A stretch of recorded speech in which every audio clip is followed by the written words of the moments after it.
I used to be on the pro-gay side.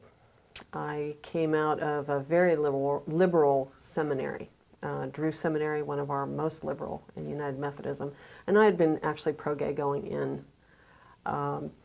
And in the course of the growth that I've had since seminary, I ran into a friend who told me about his experience of change in his life, his experience of transformation. He had been openly gay at school. He was now married, starting a family. And it intrigued me rather than kind of digging in my heels and saying, I don't want my worldview shaken. Really intrigued me. And so I started exploring that, and I ran into Mario Bergner's work and read some of his books, and God kept bringing former homosexuals into my life, and as a good liberal, I had to listen to their stories and really ask the Lord what that was all about, and that was kind of the hook that got me involved. And my heart is just to see United Methodist churches, the local churches, reach out to get beyond the struggle that we're in, the ideological struggle that we're in, and the political struggle that we're in, and to see them reach out to hurting people and get involved in ministry. I grew up in the Presbyterian church. I was a believer, and at a very young age. And so when I felt same-sex attraction in adolescence and later high school and college, it was terrifying for me. And so it began about a 15-year process of trying to understand why I had these feelings. Later, God called me to seminary, and in seminary, I found out about the ministry of One by One. They were looking for a director, and I knew that the Lord had just prepared all the steps in my life to come to this point of directing this ministry. And our official teaching, I believe, is very solid, where we say that homosexual people are people of sacred worth, that God loves them, that they are not only welcome, but they are entitled to the ministry of the church and to experience the grace of God. But then we also say in our teaching that the practice of homosexuality is incompatible with Christian teaching, and so therefore we will not ordain, as we define self-avowed practicing homosexuals. We will not celebrate same-sex unions, nor will we fund pro-gay causes. So on paper, we, I think, are fairly solid and nuanced in our teaching. Our issue is that people are not obedient to that teaching. And so we have leadership that have tested that and been rebellious. And frankly, depending on where you live, geographically, you can either be held accountable to that or not be held accountable. So consequently, we have our western areas that are pretty much in open rebellion, and very difficult to hold them accountable because our accountability system is very regional in nature. On the other hand, we had an openly lesbian female pastor that was defrocked about a year and a half ago in the Philadelphia area. We are now being tested in the area of transgender. We have a transgendered pastor now that has been reappointed in the Baltimore area. And so our ideological, our theological, our teaching struggle is probably going to move in that direction in dealing with transgender issues. It's also moving to the level now of addressing lay persons. We are solid in our teaching pretty much around ordination standards.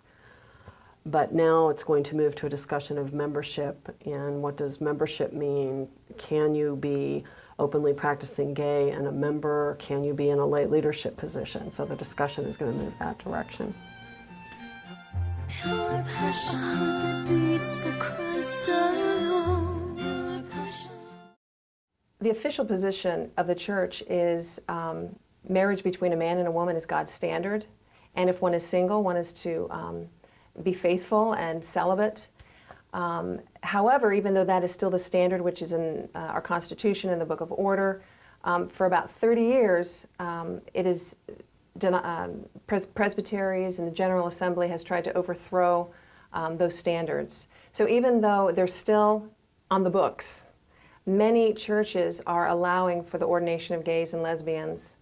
And so there's just a huge controversy and division in our denomination right now. It is very difficult within our system to hold bishops accountable. we have, unfortunately, often a very political process for electing bishops. Often our bishops, I don't perceive, are selected due to spiritual qualities necessarily. It becomes a political process. You are elected. It's a similar system to the one that we have that sets policy. Every 4 years we also elect bishops within the church. And it can be a very political process. And some people, frankly, candidate on a pro-gay platform. And again, depending on what area of the country you live in, if you live in a very liberal, progressive, whatever term you want to use, area of the country, you can be elected by being on the pro-gay side. Many of them will get to high positions where they can vote on things. One of the things is an amendment to overturn the standard, which would be for those who want to be ordained, they have to uphold the standard of marriage between a man and a woman, and if they're single, to remain celibate. Okay. So that standard they are trying to overturn. And they have a lot of clout because they're in positions of authority and leadership, and they can push this through. Whereas many of the more conservative evangelical people in the denomination are pastors in local congregations, and they're doing all the work locally. They don't really want to be bothered but to go to all the meetings and the Presbyterian meetings and all of that because they're dealing with their little church, and that's understandable. But we need more people in those little churches to say, you know what, we need to go to General Assembly. We need to elect commissioners. We do need to fight politically this battle, while at the same time understanding that God loves the very people that they're fighting against. Our next general conference is coming up next year in Texas, in Fort Worth, in the spring. And I think where they may succeed is where they have succeeded in the Presbyterian and somewhat in the Lutheran Church in passing legislation that says, let's all agree to disagree. To me, that will be crossing a line into apostasy at that point. But they may have success at that. People are worn out by the battle, by 30 years fighting over this. And my concern is in order to keep peace, some of the delegates may decide we're just going to vote that we just all can live together with this, disagreement. Our goal is for the church to reach out to those in their workplace or in church, wherever, in their families, and to reach out in love to them and to say, come to our churches as you are, but know that we want to offer you the truth of the gospel, and that the way you're living does fall short of God's will and intention, and the feelings that you have, which may seem to just be who you are really not your true identity. The fact is, your true identity is that you are a beloved daughter or son of God who wants you to have a life that's filled with joy, and the only way to find that is to follow God's ways. So our hope is to educate the church to be loving and filled with grace while still upholding the truth of the gospel.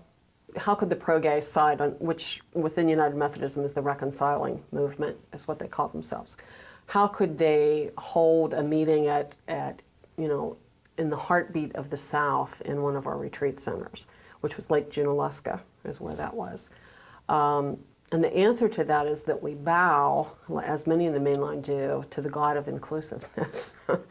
And I think the staff there at Junaluska, and it wasn't the entire staff, I think some of the key leadership there made the decision that, in the name of non-exclusion, or in the name of non-exclusion, in the name of inclusion, we will allow them to come and be here on site. Now, I have heard, I've not confirmed this, but have heard that the retreat center has taken a hit because of that, has taken a financial hit. I don't know. I really believe that churches need to educate themselves on the issue of homosexuality. That issue is in our face, and we cannot get away from it. Unfortunately, the church has neglected dealing with the issue, neglected dealing with people who struggle. In a way, we've sort of invited the chaos, and now it's time for us to do something about it. So I would say to churches to invite ministries like One by One, people who have a testimony like myself, to come to their church, to share their testimony, to let people know why do people struggle, and is there healing? And then after that, begin programs in the church to address the issue of sexuality in general. Because the struggle that I had is really no different than any other sexual struggle that people have. We're trying to meet our legitimate needs for love and affection in ways that go against the Bible. And God has an answer. God has a provision for all of us who struggle in the area of sexual abuse, sexual addiction, and homosexuality. My concern about General Conference next year is that people will cave into this movement to all agree to disagree, so they don't want to appear that they're mean and stubborn, and et cetera. But what I think local churches can do, I'm not sure how the denomination is going to be recovered and redeemed. I think local churches can do a couple things. I think they can make sure that they understand to the best of their ability biblical teaching on God's will for sexuality. What is God's design for sex? It's not enough to say homosexuality is wrong.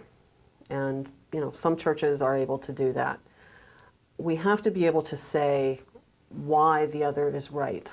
What is the benefit? What is the goodness of living your sex life according to what God has designed? And that includes heterosexual issues as well as same-sex issues. So I think a church, first and foremost, needs to do that. It's an education process. And I think that education process equips them to be able to, both take a stand within the denomination and then also reach out in compassionate ministry to the people that, are confused and broken by our culture. This issue is an emotional issue. You can spiritually know the Lord and love Him in your heart, but homosexuality is an issue with our emotions and where we meet the needs for love and affection. And there were some issues in my life with relationships with my parents, with peers. And so I needed to feel loved and accepted in who I was, my feminine gender, all of those things. And so I began to struggle with knowing who I am, knowing who loves me. And so those feelings of same-sex attraction came about because I was trying to meet an emotional need, and they became sexualized. It really is a mystery, the whole idea of same-sex attraction. But I think the wires got crossed emotionally. Pure passion that beats for Christ alone.